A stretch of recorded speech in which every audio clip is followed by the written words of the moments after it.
by James Howe. Editor's note. I had thought I'd heard the last of Harold, the writing dog, when he delivered his book Bunnicula to my office some time ago. Much to my surprise, he suddenly appeared again one recent rainy Wednesday afternoon.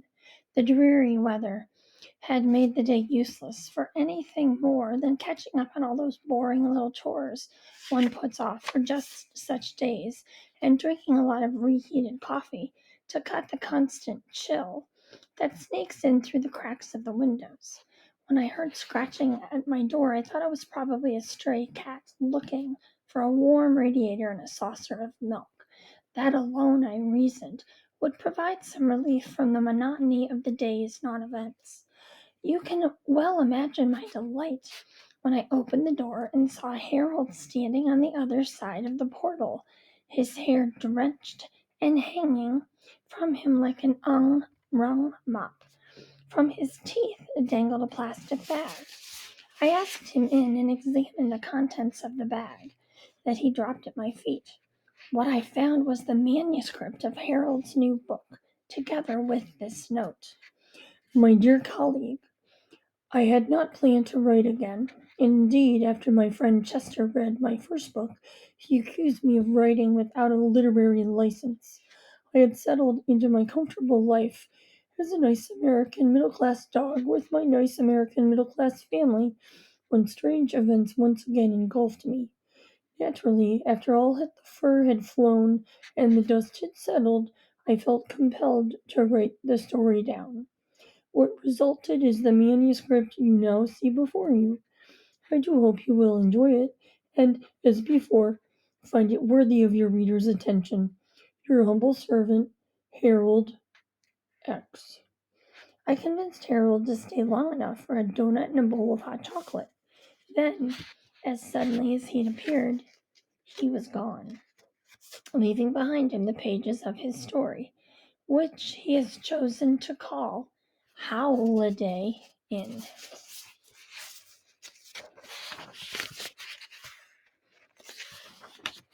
Chapter 1. The Departure. Looking back on it now, I doubt that there was any way I could have imagined what lay ahead. After all, I'm not as well read as Chester, and except for that time I'd run away from home as a puppy and spent a fitful night under a neighbor's porch, I really had very little experience of my own in the outside world. How could I have begun to imagine what would befall me in that fateful week of August? If the memories of that week no longer make my blood run cold, they still have enough of a chilling effect to give me pause. Why, you may wonder, do I wish to stir up them now, when I could so easily curl up in front of a nice warm radiator and think of happy times instead? The answer, a simple one really, is just this. Whatever else may be said of that week, it was an adventure. And adventures, no matter how dark or disturbing to recall, are meant to be shared. It began innocently enough on a beautiful summer's day, the kind of day, I remember thinking, when the universe seems in perfect order and nothing can go wrong. A soft breeze ruffled the hairs above on my neck. Birds chirped happily in the trees.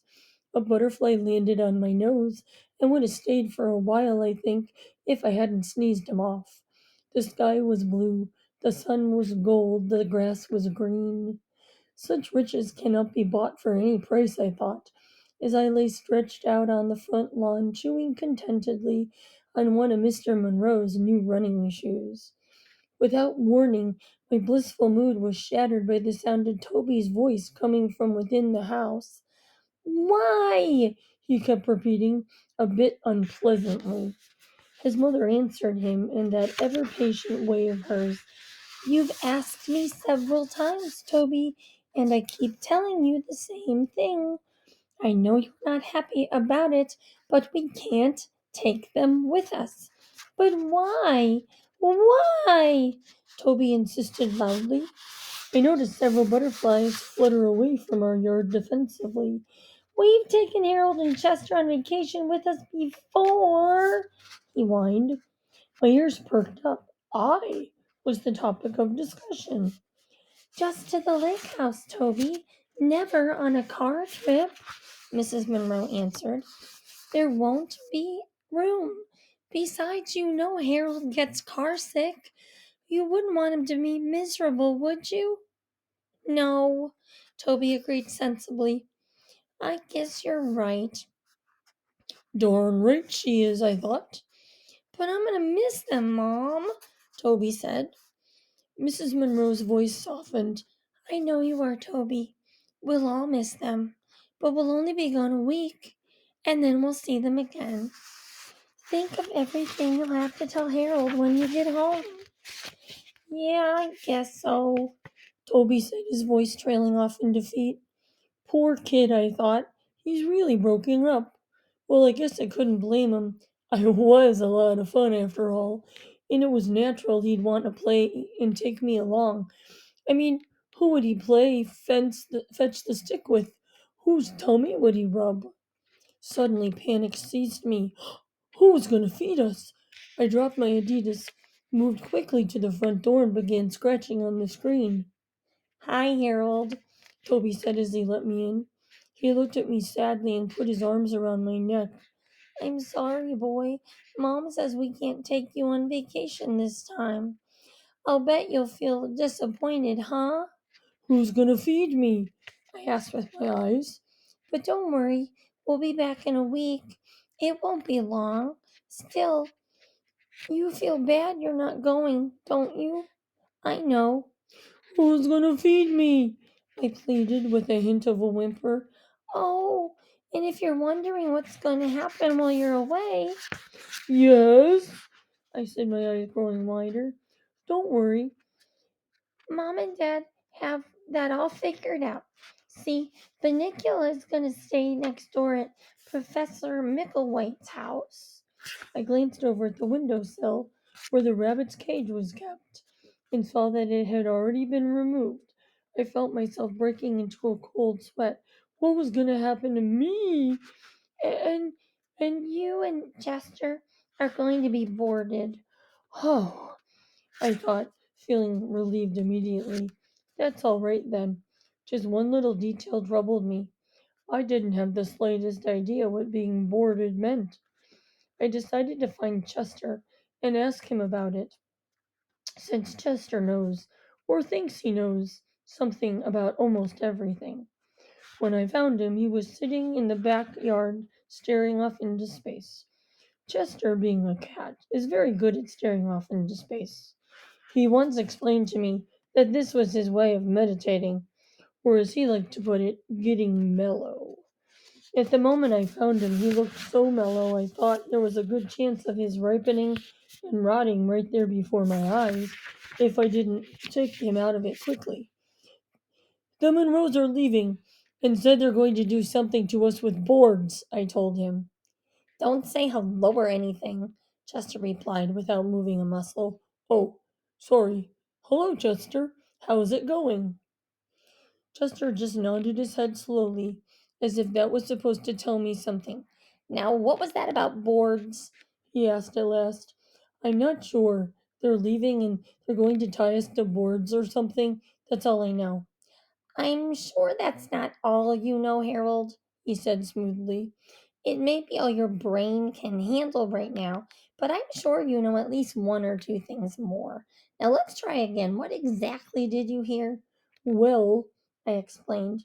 Toby told me that while the family goes on vacation, you and I are going to be boarded. Boarded? Chester exclaimed, his mellowness suddenly gone with the passing breeze. We're going to be boarded? I can't believe they do this to us. It figures. That's all I can say. It just figures. What figures? I asked. What are they going to do to us? Oh, just lock us up and throw away the key, that's all. Prison, Harold, that's what it boils down to. We're in their way now, so they want to go off and have some fun. So out the door we go and into some dank, dark pit where we'll be fed moldy bread and rainwater if we're lucky. You don't know what these places are like, Harold, but I do. How? I asked. Were you ever boarded? Was I ever boarded? Was I ever boarded? That's what I asked, Chester. Were you ever boarded? I've read Charles Dickens' sport. Was his only reply. Then he turned his attention to his tail, which he suddenly felt compelled to bathe. A scowl grew on his face, and I thought that if it were possible, dark rain clouds would have formed around his eyebrows. I'll tell you something else, Harold, He muttered. His hysteria had subsided, and he spoke now in a low, serious tone. What's that? You have to keep your eyes open at all times in places like those. You never know what will happen next. What do you mean? I asked. Think about it, he went on. A group of strangers are thrown together by circumstance. Who knows who they are, where they're coming from, what they're doing there? The one smiling at you across the food dish in the morning could murder you at night in your sleep. Chester, I said, interrupting. I think perhaps your imagination is running away with you. Chester snorted. Mark my words, Harold. Keep your eyes open and your door shut. Just remember they aren't called strangers for nothing. And he walked away, leaving me alone with my thoughts. With everything Chester had said about strangers, it was hard for me at that moment to picture anyone stranger than Chester. But time would certainly bear out his warning. And I have to admit that even when there was something in the conviction with which he spoke that made me uneasy, so much so that when I saw Mr. Monroe coming in my direction, I was immediately distrustful. And this is of a man whose home I have lived in for years, and whose running shoes I had been eating but moments before. Hey, Harold, guess what? You're going on a little vacation, aren't you lucky? I smelled a con job and kept my distance. You and Chester are going to stay in a nice animal motel for a few days. You'll meet some new friends and have a lot of fun. Doesn't that sound terrific? Interesting, he doesn't mention the food, I thought. Having no intention of being conned into living on mold and rainwater, I decided to try a tactic I saved for only the most dire of consequences. As pitifully as I knew how, I started to whimper. "Aw, poor Harold," Mr. Monroe said quietly, reaching down to pat me on top of my head. I was sure I had him hooked. "I wish we could take you with us, fella, but we can't. Rats. Besides, you'll have a good time at Chateau Powwow. Doesn't that sound like a nice place to stay? Now come on, boy," he said, moving back toward the driveway. "Jump up here into the back of the station wagon." Chateau Bow Wow. I thought as I followed him, it doesn't sound so bad. Not the Waldorf Astoria, maybe, but not bad. Still, I wasn't sure I wanted to go anywhere, particularly after everything Chester had told me. I lifted my head and let out a soft, muted moan. When I dropped my head again, I noted Chester lying under the car in the shade by the rear tire. He looked at me and shook his head slowly. What a disgusting display, he said, sighing heavily. But what can you expect from a dog after all? "Well," I replied, "I'm glad to see that you're so resigned to being dragged off to prison." I'm not resigned, he said calmly, licking a paw. I'm not going. "Oh, really?" I asked. "And just how do you intend to manage that?" Before I could answer, Mrs. Monroe came out of the house with Chester's carrier, a large square box with a little window in one end. I always tell Chester that it looks like he's on television when he's inside. He doesn't find that very amusing. In fact, just the sight of his carrier is usually enough to send him into a panic, hissing and hyperventilating up a storm. This time, however, he seemed determined to remain cool. Toby, Mrs. Monroe instructed her youngest son. "See if you and Pete can find Chester, will you?"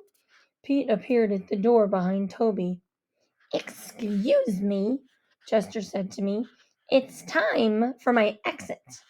And so saying, he made a mad dash for the nearest lilac bush. Unfortunately for him, Toby and Pete were on to his favorite hiding places, and Pete, who had taken up jogging with his dad, was fast on Chester's heels, grabbing him by the tail. Not the best place to grab anyone, let alone a cat. Pete yanked him back and into his arms before Chester could do more than let out a yelp of disapproval. Pete then attempted to force Chester into the waiting carrier, but Chester spread out all four of his legs so that his paws tightly clamped the edges of the box. With his legs held rigidly in place, he screamed and he hissed, and he generally let it be known in no uncertain terms that he had no intention of going anywhere. All, however, was to no avail, for he was quickly surrounded by the entire Monroe family, and before he knew what happened, he was squashed into the carrier and plopped into the car.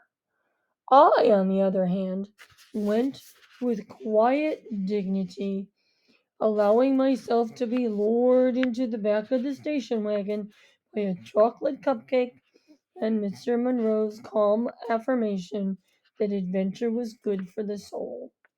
Chester and I had a few moments alone before the rest of the family joined us. Licking the last traces of chocolate frosting from the tip of my nose, I turned to the beast growling inside the cat carrier. I was intrigued by Mr. Monroe's statement about the effect of adventure on the soul, and thought perhaps I could pass the time engaging Chester in a deep philosophical conversation. "Well, Chester," I began, "what do you think?" "I think you made a fool of yourself over that cupcake," he said. Then again I thought perhaps not. I decided to try another tack. "You know, Chester," I said, trying to sound cheerful, "maybe there's nothing for us to worry about. The way Mr. Monroe tells it, Chateau Bow Wow sounds like a really nice place." Chester, who had been grumbling under his breath all this time, was suddenly silent. "What did you say?" He asked after a moment. I said, "Chateau Bow Wow sounds like a really nice place." "Chateau Bow Wow?" Chateau Bow Wow. Chester's face appeared in the window. His eyes were gleaming. "What's the problem?" I asked. "Oh, there's no problem, Harold.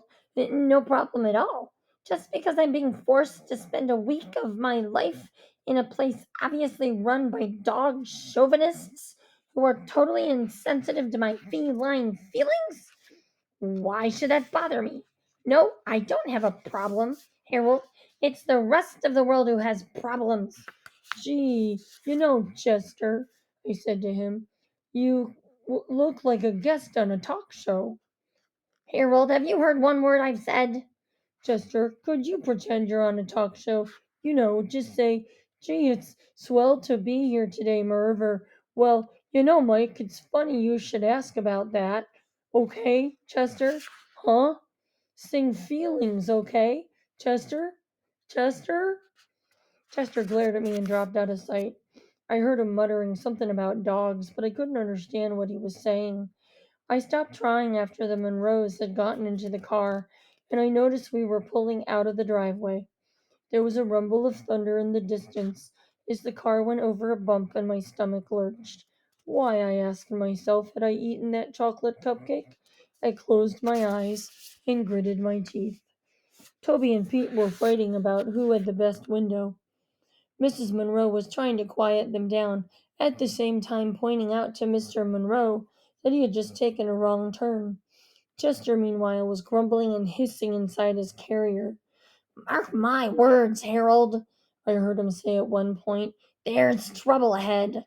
Don't say I didn't warn you." As I was thinking back on the feelings of peace and contentment with which I had started the day, Mr. Monroe turned up the volume on the radio. "So the outlook for the rest of the week," the announcer was saying, "is heavy rain and thunderstorms." Everyone groaned. The car hit another bump, and my stomach began to feel like a washing machine on the spin cycle. This adventure, I thought, may be terrific for the soul, but it's gonna wreak havoc on my digestive system. Chapter 2. Welcome to Howliday Inn. There was something about Chateau Bow Wow that made me uncomfortable from the moment I saw it. Sitting alone on the top of a hill, it inspired a feeling of desolation. Of course, the bumpy ride up a long, winding country road that led to it inspired a feeling of upset tummy, but that's another story. Where are we? I asked in a hushed voice. I had never seen this part of town before. No man's land, Chester growled reassuringly from the bottom of his box. A second low rumble of thunder resounded in the distance, and then as we pulled into the driveway, I became aware of another sound. Do you hear all that barking? I asked Chester. A chill went through me. Together we listened for a moment. Then Chester spoke. No doubt the victims of some fiendish laboratory experiment, he said. I gulped. Well, this is the place, Mr. Monroe called back cheerily from the front seat as he brought the car to a halt.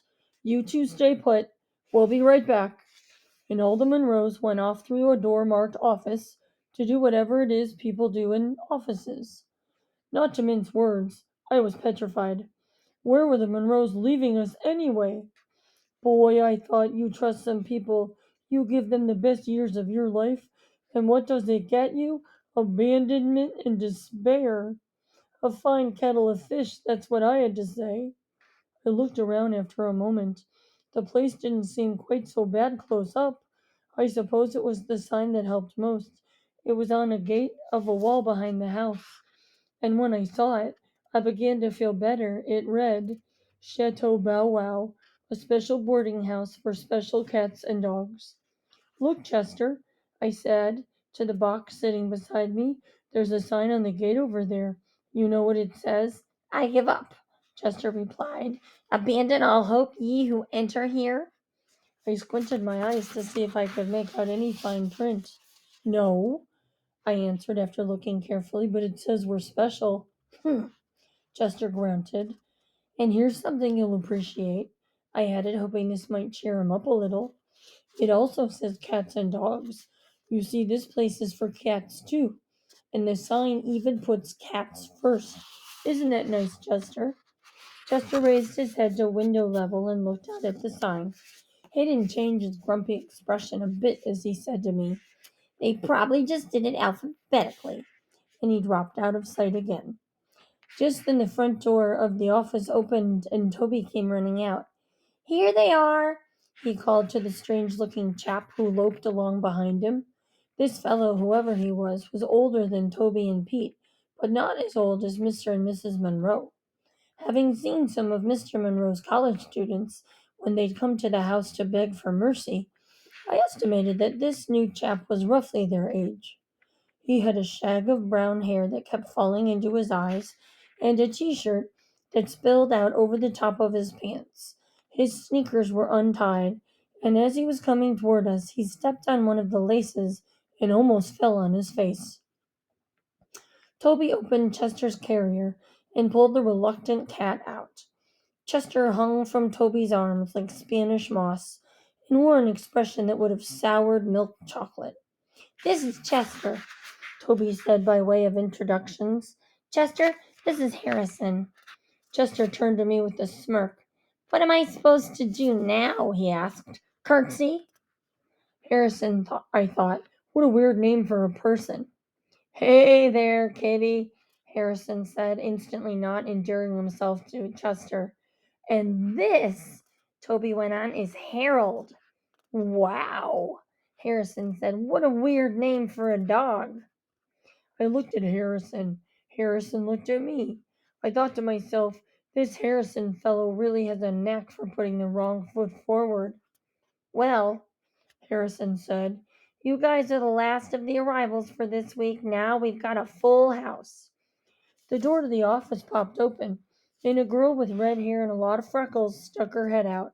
She seemed to be about the same age as Harrison, but she looked more tucked in. Harrison, she called, do you know where Chester's file is? Dr. Greenbrier wants to look at it while the Monroes are here, and I can't find it anywhere. But you were looking at it this morning, Jill, Harrison said. I know, the girl named Jill said, shaking her head. I just can't remember where I put it. I was hoping you'd seen it. Harrison shrugged his shoulders and smiled at Jill. Wish I could help you out, he said, but I don't pay much attention to the files. That's your territory. Jill sighed. I don't know what's the matter with me lately. I'm so tired from all this work, I can't remember where I put anything anymore. I guess old age is setting in, Harrison said with a laugh. Ha ha, Jill answered without one, and she went back inside, letting the door slam behind her. Chester gave me a look that said he was clearly unimpressed with the staff. The door opened a third time, and Dr. Greenbrier stepped outside with the rest of the Monroes. I became nervous at once. There's nothing like the sight of a white jacket with creepy little stains all over the front of it to get the old heart pumping. Dr. Greenbrier walked in our direction, his movements steady and unwavering. The light reflected strangely off his glasses, so that it was hard to see what was going on under his thick, bushy eyebrows. When he spoke, his words came as slowly and evenly as his steps. "Hello, Harold. Hello, Chester," he said to us, both as if he were not sure which of us was which. Chester was apparently as delighted to see Dr. Greenbrier as I was, since his response to the doctor's hello was to begin hissing and shedding hair frantically all over Toby. Dr. Greenbrier just smiled. Now, Chester, what's the matter, You're not afraid, are you? I suppose his words should have been comforting, but I could feel myself beginning to shake. You're both going to have a wonderful time at Chateau Bow Wow while your family is away, aren't they, Harrison? Harrison looked at Dr. Greenbrier as if he were crazy. The doctor turned back to us. Harrison and Jill are going to take good care of you. There's nothing to worry about. Mrs. Monroe seemed a little uneasy. Are are you sure everything will be all right, doctor? She asked. I don't mean to question you, but everything will be just fine, Mrs. Monroe, he answered her sharply. Surely you don't question my staff. Mrs. Monroe's eyes grew wide. No, of course not, she answered, taken aback. Harrison has worked for me for 3 summers now, and Jill is studying to be a veterinarian. I trust them both completely, as should you. But we thought you. Mr. Monroe started to speak, but was cut off by the doctor. Yes, I know. But I simply must take some time off. No one appreciates just how hard I work. His face took on a pained expression as he continued. This has been a difficult summer. I'll work myself into a collapse if I don't get away. With a furrowed brow, he looked into Mrs. Monroe's eyes. Then his features relaxed. Anyway, he went on, it isn't as if I were going to the other side of the world. I'll be right here in town, just a phone call away, should any problems come up.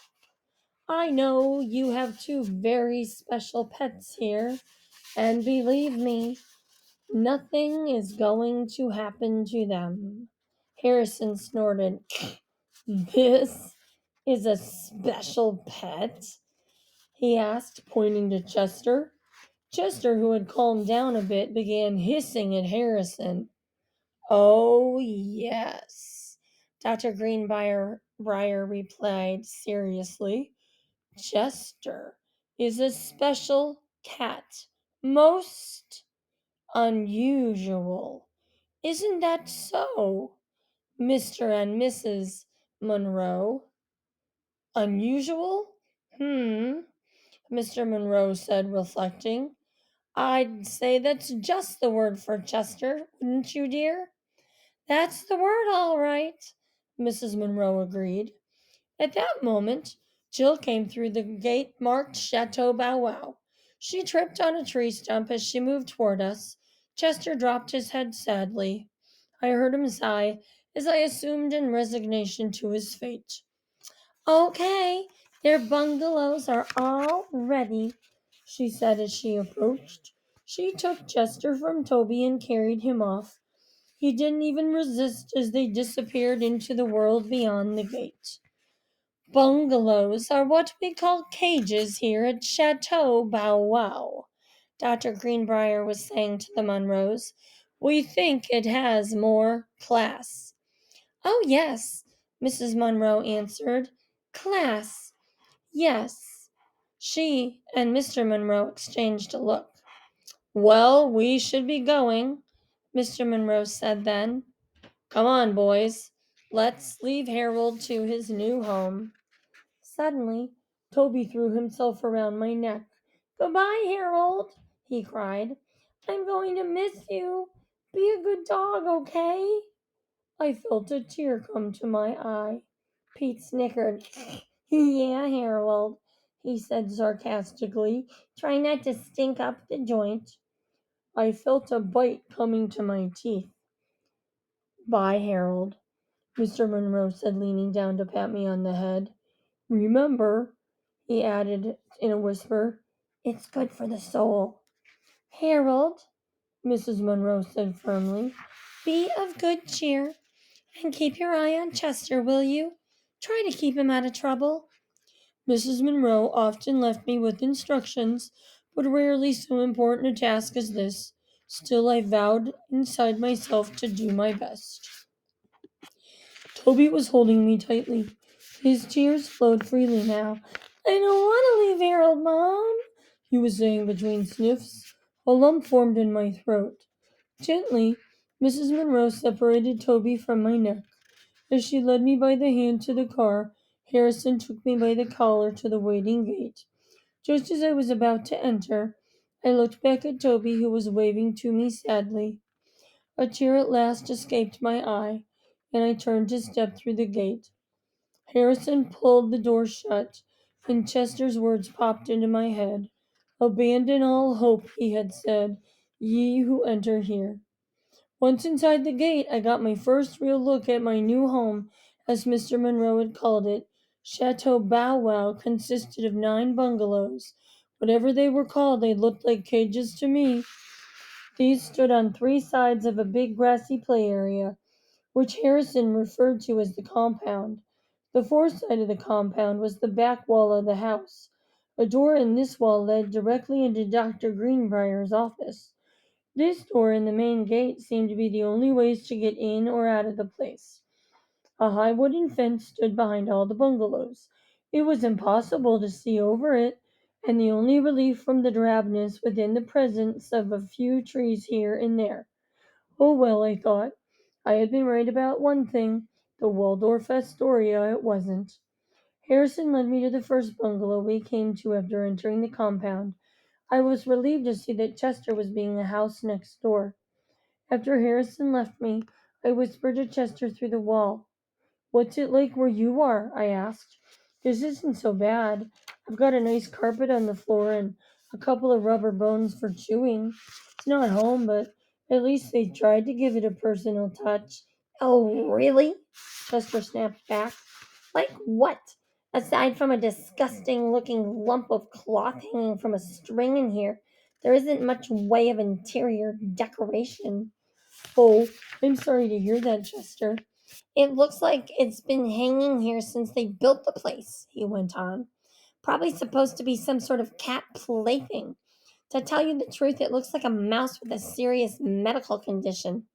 I'm sorry, I said again. Probably got that way from eating the food here, he muttered.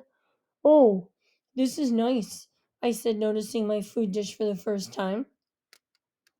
It says Doggy Din Din on the side. Does your dinner bowl say anything? There was a long silence from the other side of the wall. Chester? Chester? I hear you, Harold. Does your food dish say anything?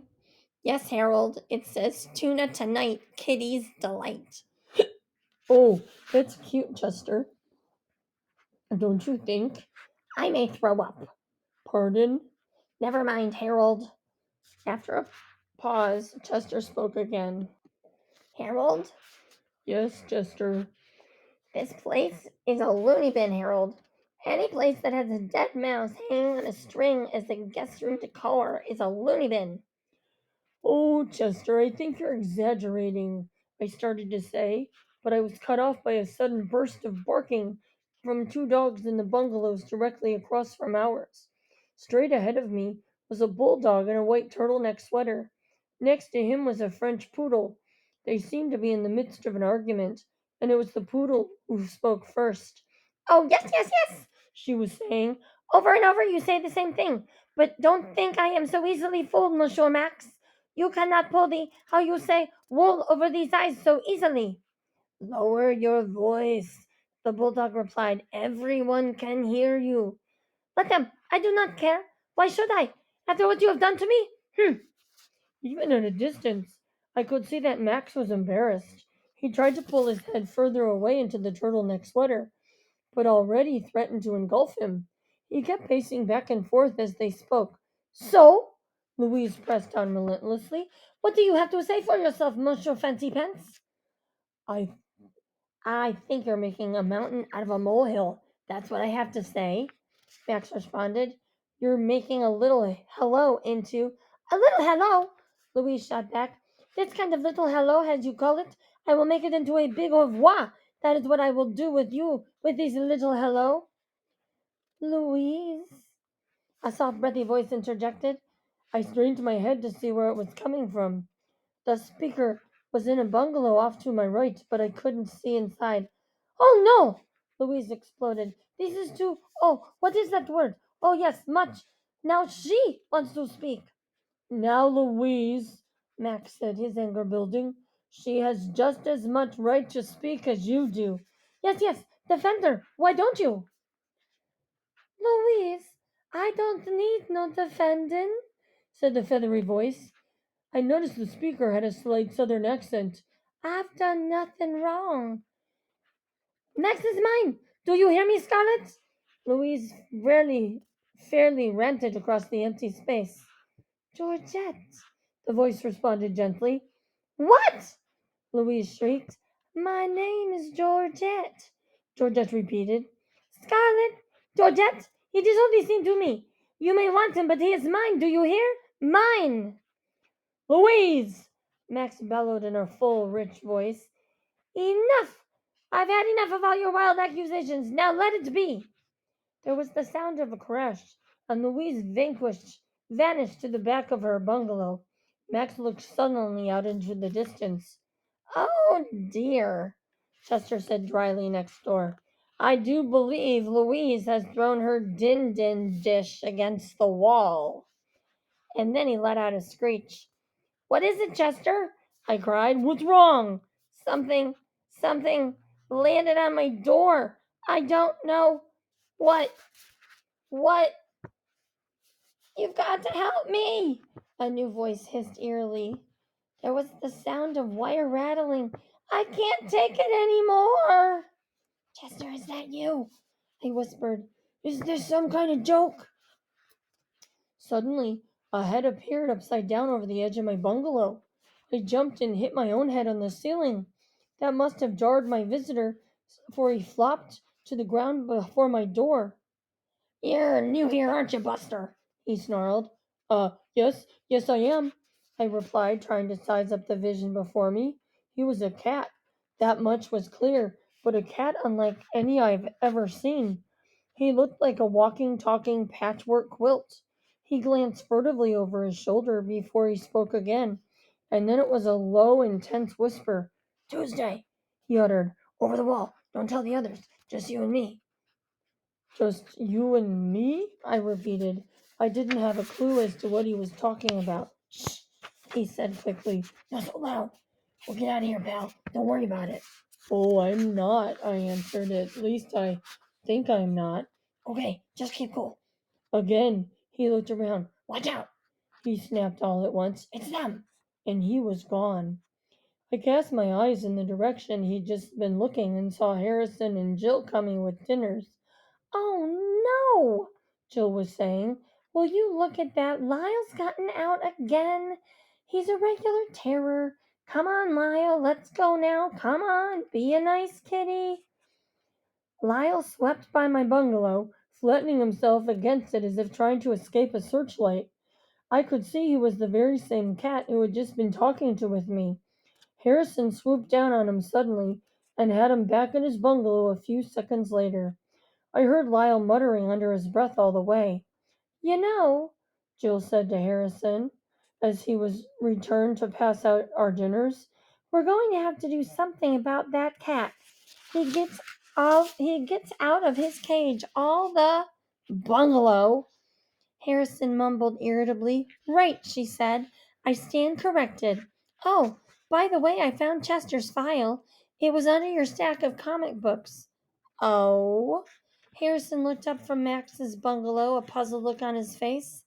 I wonder how it got there. That's what I wondered, Jill said. Why do you read those things anyway? Comic books? Harrison shrugged.